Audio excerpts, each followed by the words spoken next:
booties for black girl nerds.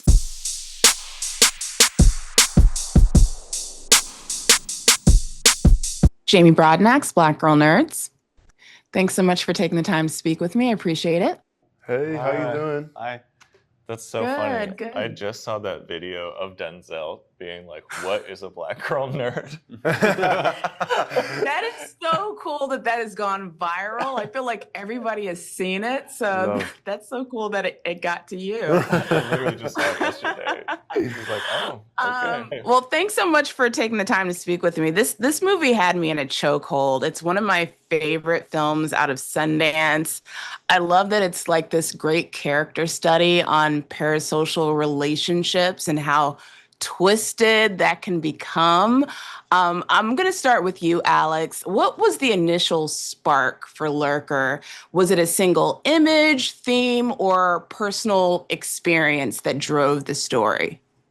I think it was like a single feeling kind of in my stomach that was kind of like sickening that I couldn't quite articulate at the time, but it was like kind of how I felt about LA and like my own relationships, my own sort of like friendships with other guys and like being in groups of boys and what that all felt like to me. And I think I was just like kind of purging like an extreme version of that. And then it all sort of spooled out very, very quickly. And Archie, for you, did the duality of being, because you're a producer on this film, did the duality of being both producer and actor give you a different perspective working on this project?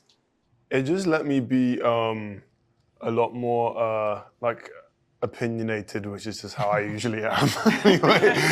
It just allowed you to just like to say the things that I was thinking sometimes out loud. And it just, well, I also just think that the amazing thing about Alex is that he operates with no ego. And so the whole thing was just so organic anyway, just from the off. And so everything was everybody pitching in. And I think that there was Alex's whole way of working was a trust economy.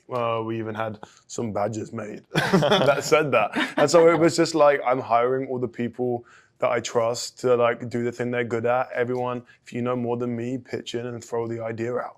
And it didn't necessarily, there wasn't a duality. It just felt it just felt collaborative in a really beautiful way. Love that. And Theodore, for you, Lurker leans heavily on tension between characters. How did you and Archie help build that chemistry or dissonance on set?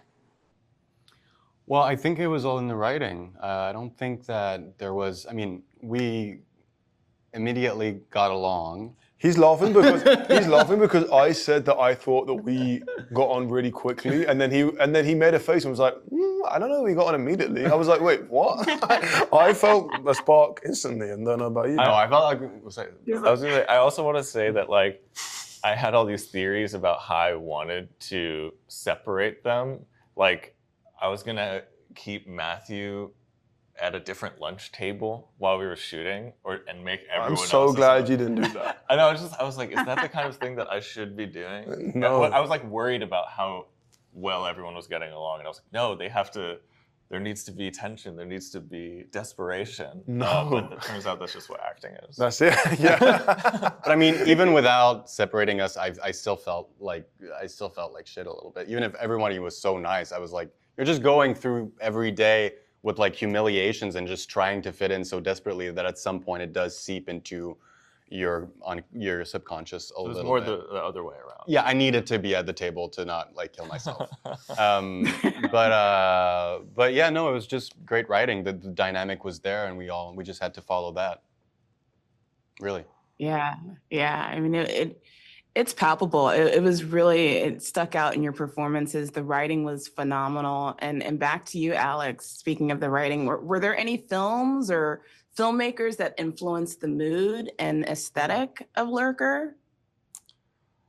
I think the mood itself ended up surprising me. I think when I wrote it, I was thinking about a more sort of cold, precise feeling filmmaking that like you'd feel in like a Fincher movie or something like that. But when it came down to, when I started talking to my DP, it became much more about sort of the humanity and sort of like warm moments between people that I think was a good contrast with how sort of ice cold the story itself ended up becoming, and it sort of creeps up on you and how intense the drama becomes, because it almost feels like a docu-style like hangout type of vibe in the first act.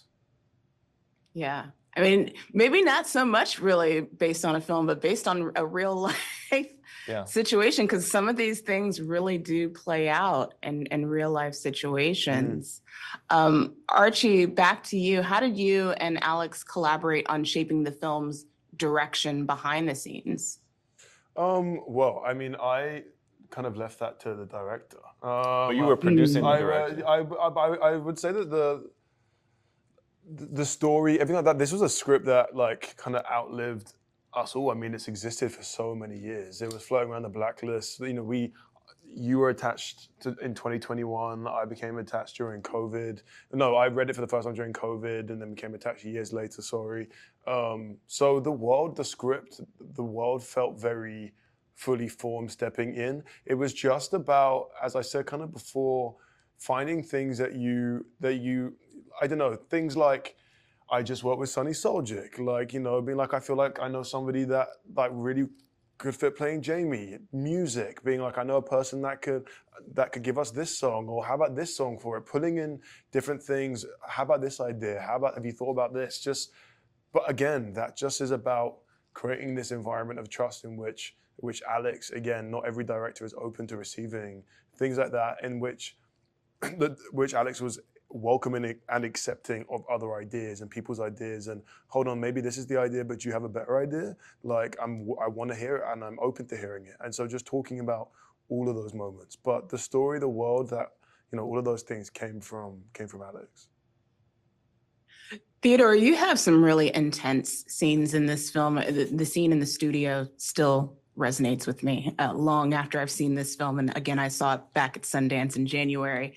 Was there a particular scene or a moment that challenged you the most emotionally or technically?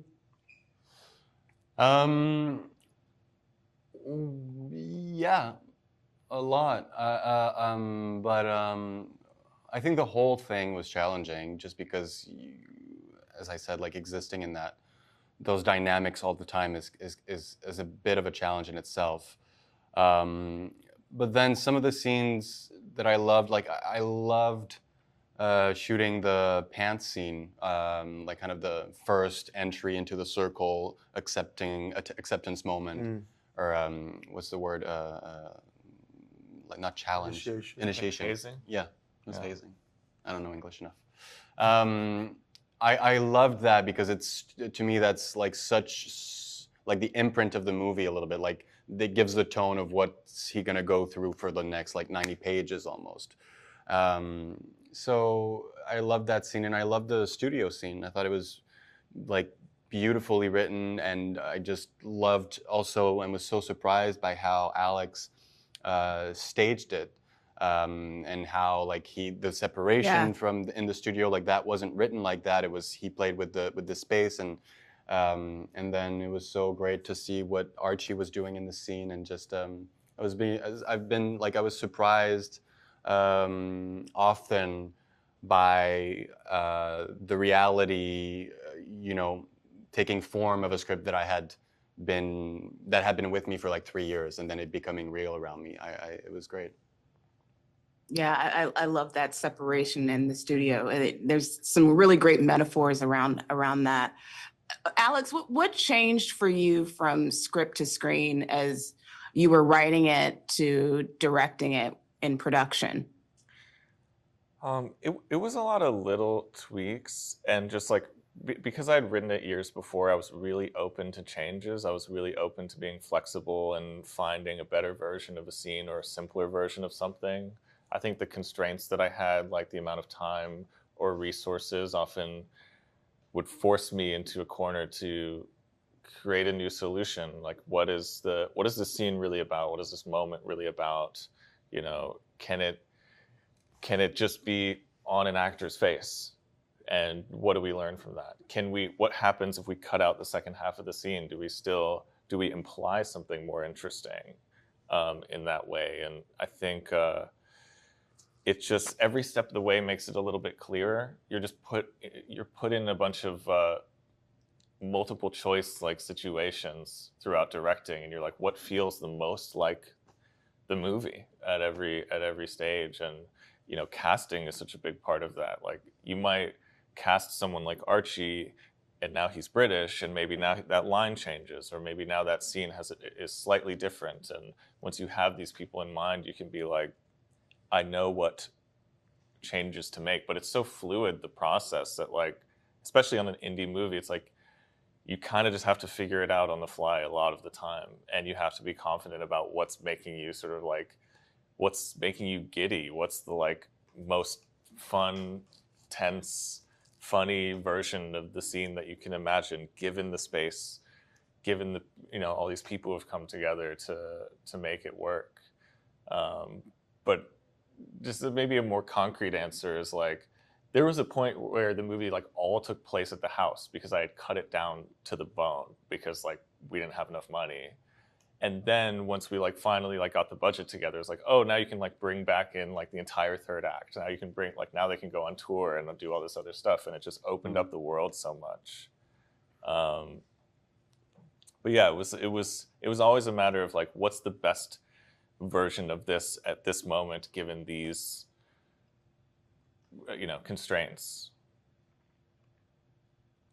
Fantastic job. Again, this was one of my favorite films out of Sundance. It's an incredible character study on like what happens when someone is just too tethered to the celebrities that they love and how that just spirals out of control. And I just did not expect to see how this story was going to unfold, and it blew me away at Sundance. So congratulations on this. I can't wait for everybody to see it. And thank you so much for taking the time to speak to Black Girl Nerds. I appreciate the conversation. Thank you so much.